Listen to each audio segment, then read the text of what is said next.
Commander Aria Santos stood at the command center of Titan Defense Station, her dark eyes fixed on the holographic display of Saturn's rings. 20 years of peace with the Vraxians had lulled humanity into a false sense of security.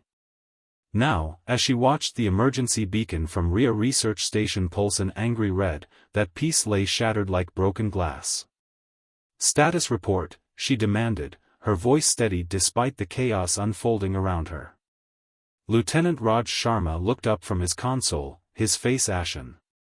3 Vraxian warships just dropped out of quantum space near Rhea Station. They're not responding to hails. Energy signatures indicate weapons are hot.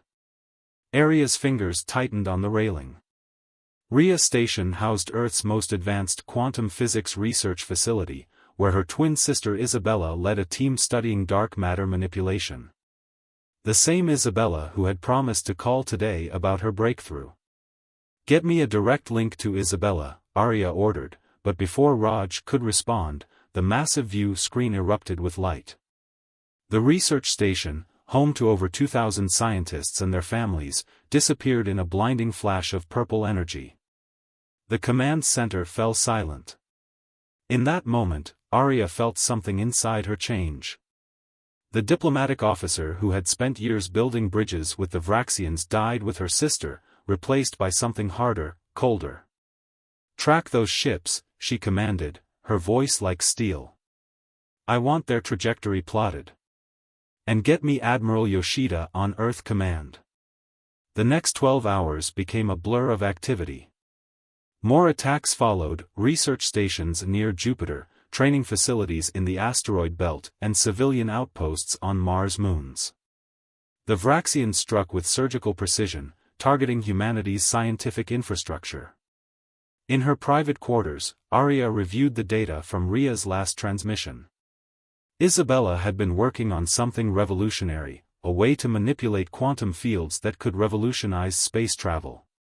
The timing wasn't a coincidence. A soft chime announced Admiral Yoshida's transmission. The weathered face of Earth's fleet commander appeared on her screen, looking every bit his 70 years. "Commander Santos, I've reviewed your analysis," he began without preamble. "The targeting pattern is clear. They're systematically destroying our research facilities." "They're afraid, Admiral," Aria replied, pulling up a classified file. 3 weeks ago, Isabella sent me this." The screen filled with complex equations. She found a way to create stable quantum corridors. The Vraxians' greatest advantage has always been their quantum drive technology. We were about to level the playing field. Yoshida's eyes narrowed. "The peace accords required us to share all technological breakthroughs." "Exactly. They must have intercepted Isabella's communications. Instead of allowing US to achieve technological parity, they chose to eliminate the threat." Aria's voice remained calm, but her eyes burned with purpose. "Permission to activate Project Prometheus, sir." The Admiral's face showed surprise. "The prototype carrier isn't ready. The quantum shield technology is untested. Isabella's research was the key to completing it. Her last transmission contained the final calculations."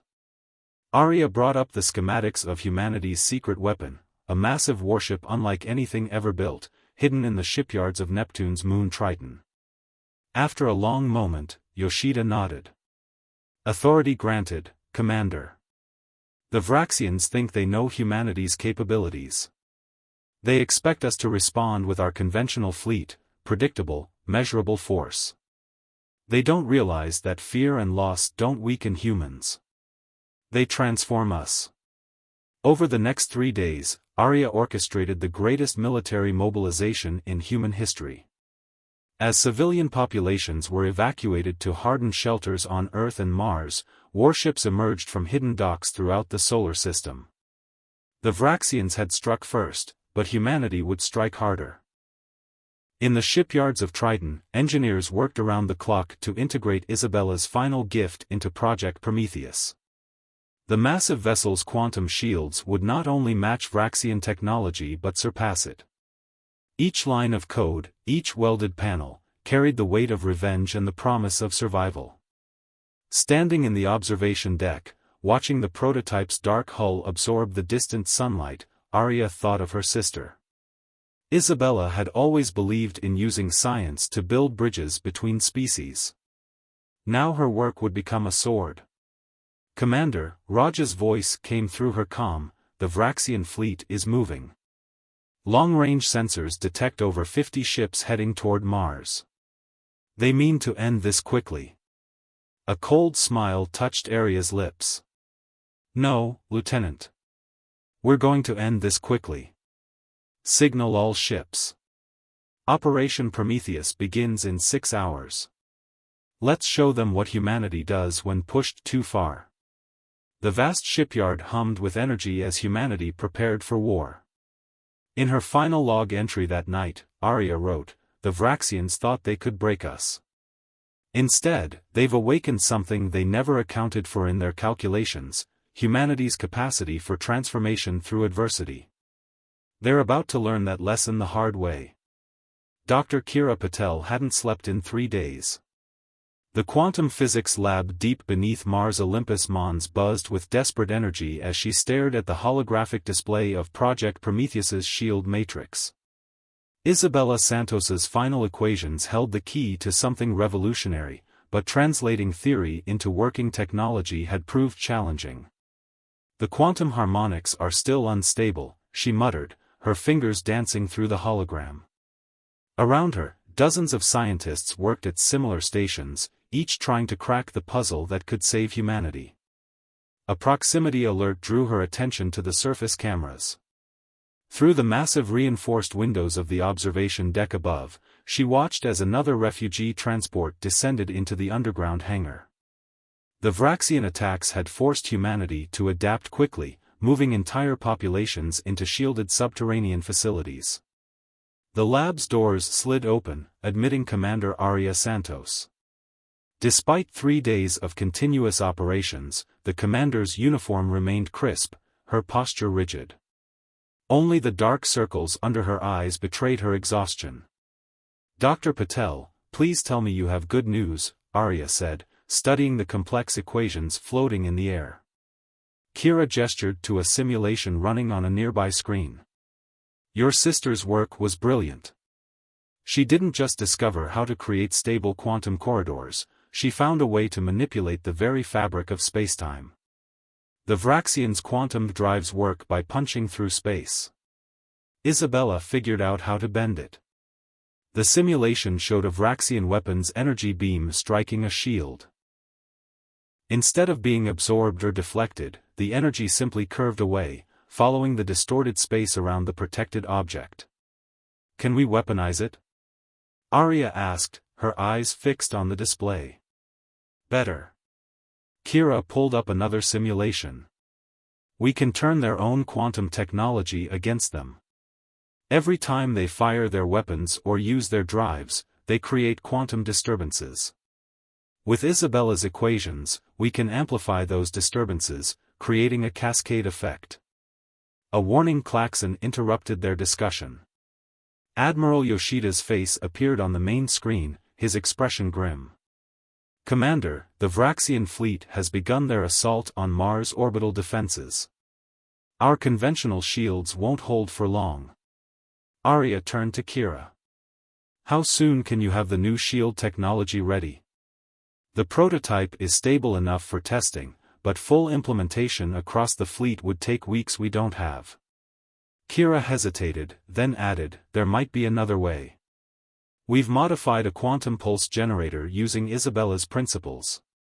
One powerful burst could temporarily disable their entire fleet's quantum systems." "And our ships?" Arya asked. "Would be unaffected. Our technology works on different principles." Kira brought up the schematics. "But there's a catch. We'd need to get within 10,000 kilometers of their command ship to generate a strong enough pulse." Above them, the cavern trembled as another bombardment struck Mars' surface. Arya's comm unit crackled with desperate reports from the orbital defense stations. The Vraxian fleet had grown to over 70 ships, their crystalline hulls glowing with charged weapons. How long to install the pulse generator on Prometheus? Arya demanded. 3 hours, minimum. But Commander, the calculations aren't complete. A miscalibrated pulse could tear apart the fabric of space itself. Arya's expression hardened. The Vraxians gave us no choice when they attacked our research stations. They feared our advancement so much they resorted to massacre. Now they'll learn what happens when you back humans into a corner. She activated her comm. All hands, this is Commander Santos. Begin Operation Dark Star. I want Prometheus ready for launch in 3 hours.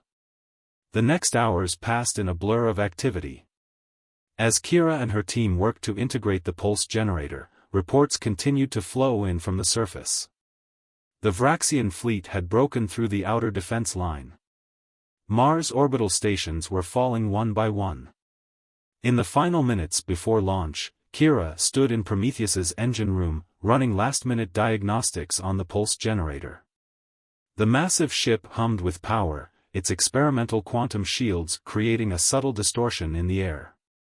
Dr. Patel, Arya's voice came through the comm. Status report. The generator is as ready as it's going to be, Commander. But you should know, the probability calculations suggest a 20% chance of catastrophic spatial collapse when we activate the pulse. There was a moment of silence before Arya responded. Noted, Doctor. Report to the bridge.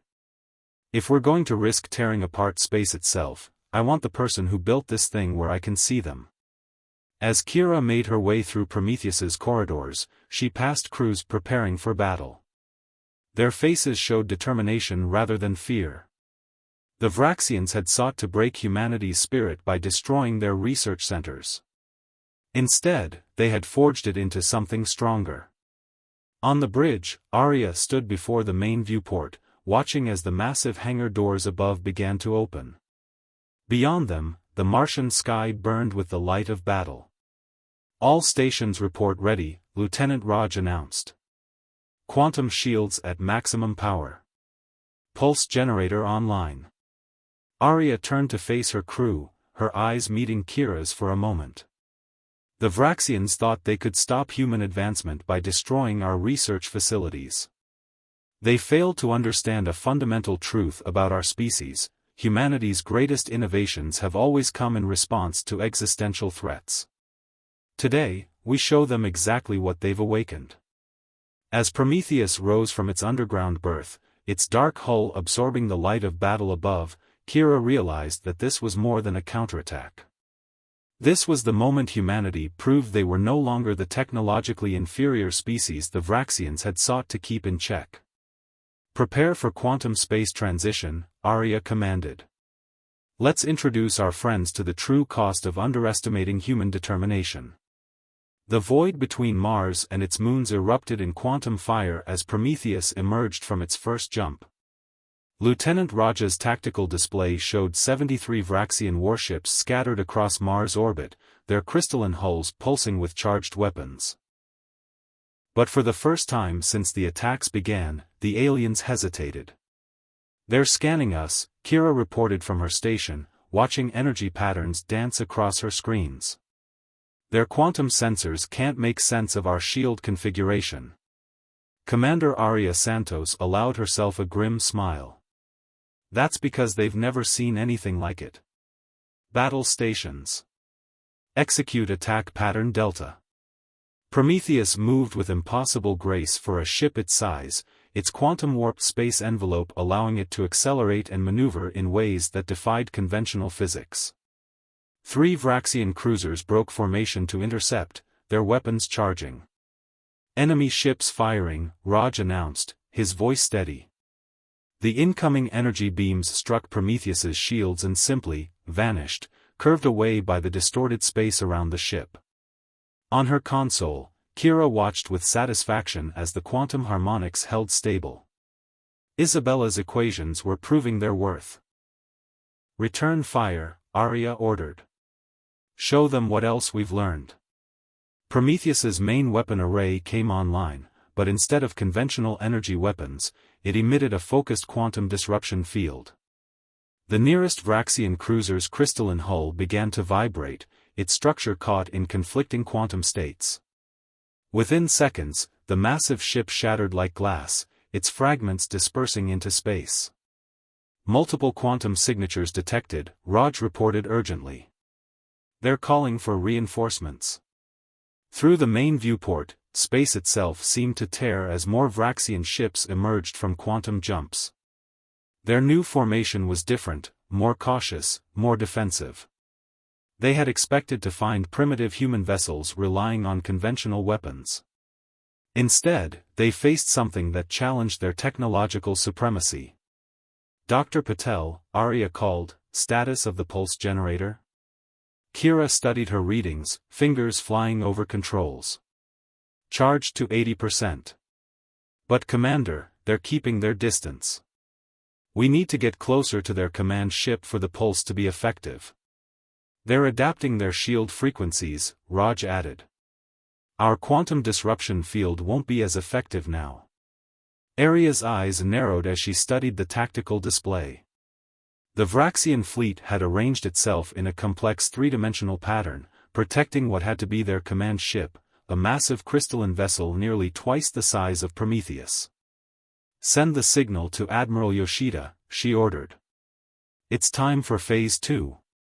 As if on cue, space around Mars lit up with new quantum signatures. But these weren't Vraxian reinforcements. Hidden in the shadow of Phobos and Deimos, Earth's secret reserve fleet emerged from stealth. 50 ships, each equipped with prototype quantum shields based on Isabella's research. All ships reporting ready, Raj announced. Admiral Yoshida's flagship signals they're prepared for synchronized attack. The bridge crew watched as the human fleet moved into an attack formation they had drilled for weeks.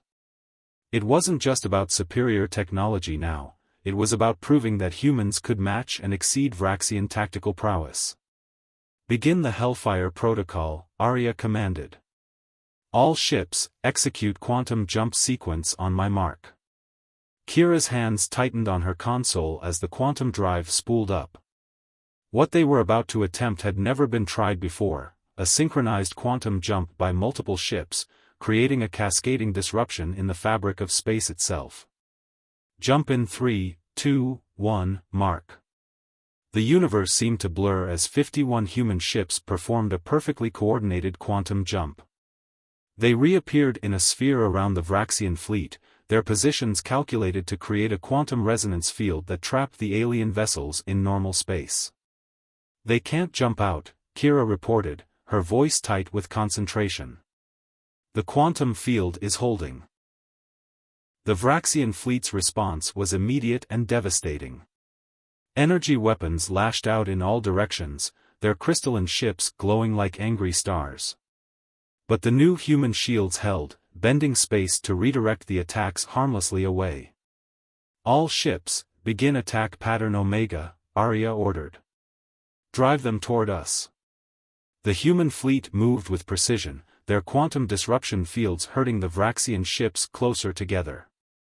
Each time the aliens tried to break formation, coordinated attacks forced them back. It was like watching a complex dance, but one choreographed for destruction. Commander, Kira called out, pulse generator at full charge. But we're detecting massive energy buildup in the Vraxian command ship. They're preparing something big.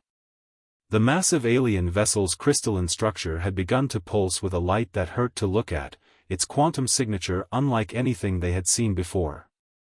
They're not going to surrender, Arya realized aloud. They'd rather destroy themselves and take us with them than admit humans have surpassed them. She turned to Kira. How close do we actually need to be for maximum pulse effectiveness? Kira understood immediately what she was suggesting. If we overcharge the generator by 30%, we could trigger it from here.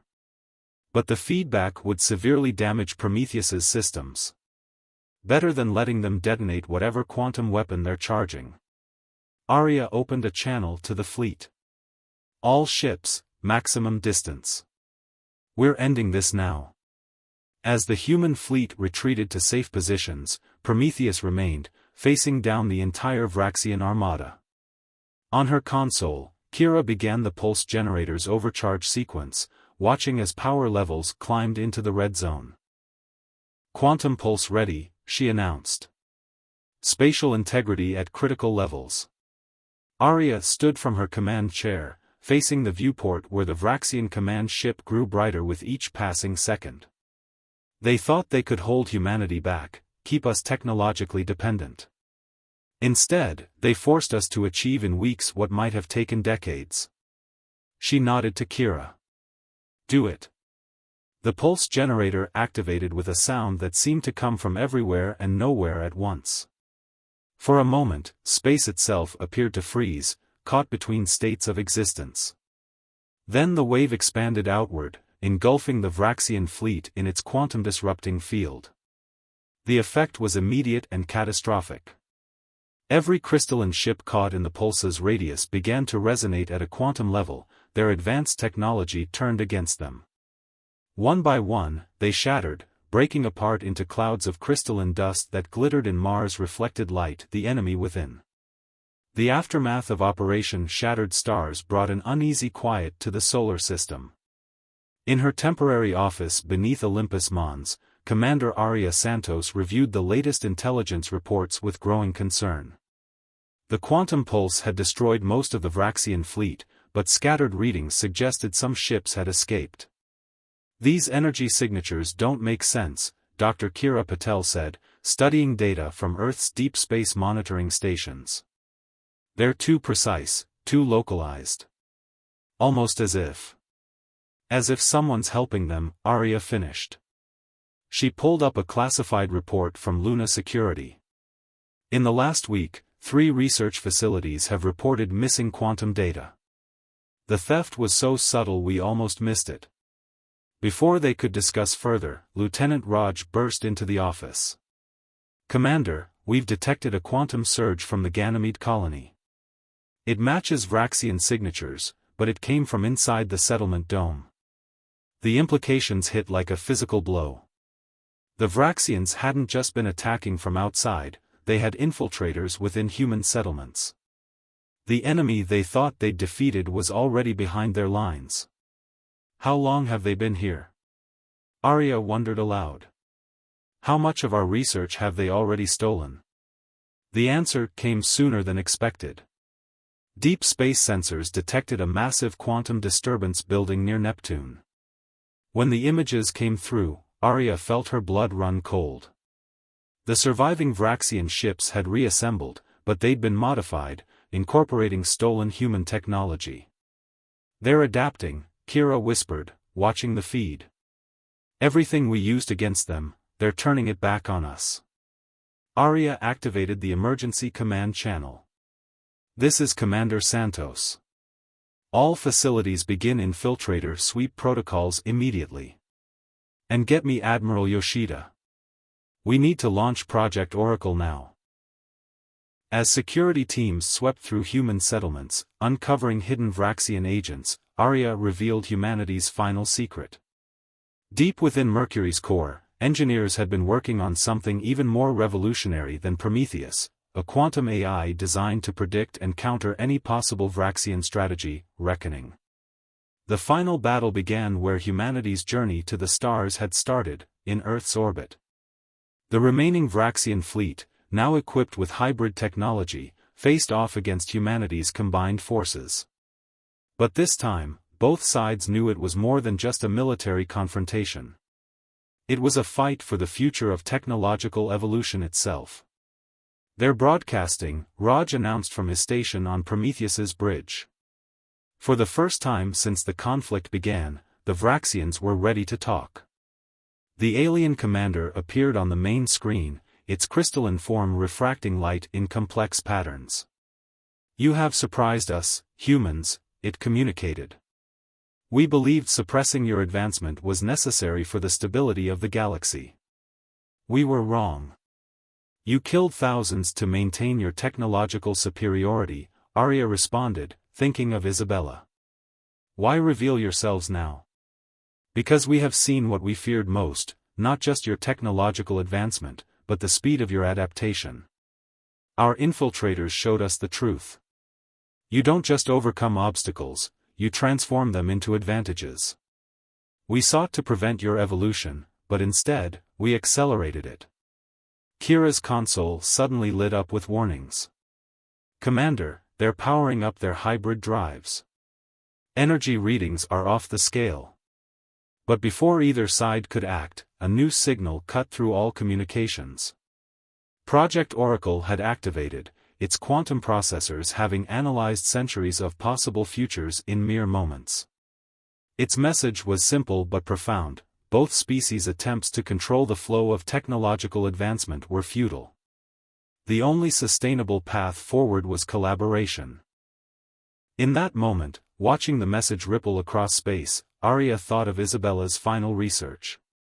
Her sister hadn't just been working on quantum technology, she'd been trying to prove that different species could achieve more together than apart. "Stand down all weapons," Arya ordered, and opened a channel to the Vraxian commander. "You fear our potential for growth. We fear your potential for destruction. Perhaps it's time we both learn to fear less and build more." The Vraxian fleet's weapons powered down, their hybrid drive settling into a stable configuration. After a long moment, the alien commander responded. "Your sister's final theorem wasn't just about quantum mechanics, Commander Santos. It was about the quantum nature of cooperation itself, how different systems, working together, can achieve states impossible for either alone."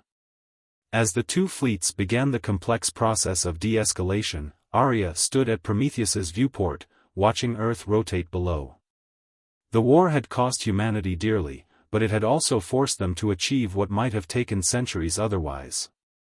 More importantly, it had proven that humanity's greatest strength wasn't just their ability to fight back, but their capacity to turn enemies into allies. In her final log entry, Arya wrote, "The Vraxians sought to prevent our advancement by force, never understanding that humanity's greatest leaps forward have always come from facing and overcoming existential threats. In trying to hold us back, they gave us the very thing we needed to surpass them, a reason to unite and innovate beyond our perceived limitations." Perhaps that will be Isabella's greatest legacy, not the technology she helped create, but the proof that even in our darkest moments, humanity's light shines brightest. The quantum barriers between the two species began to fall, not through force but through understanding.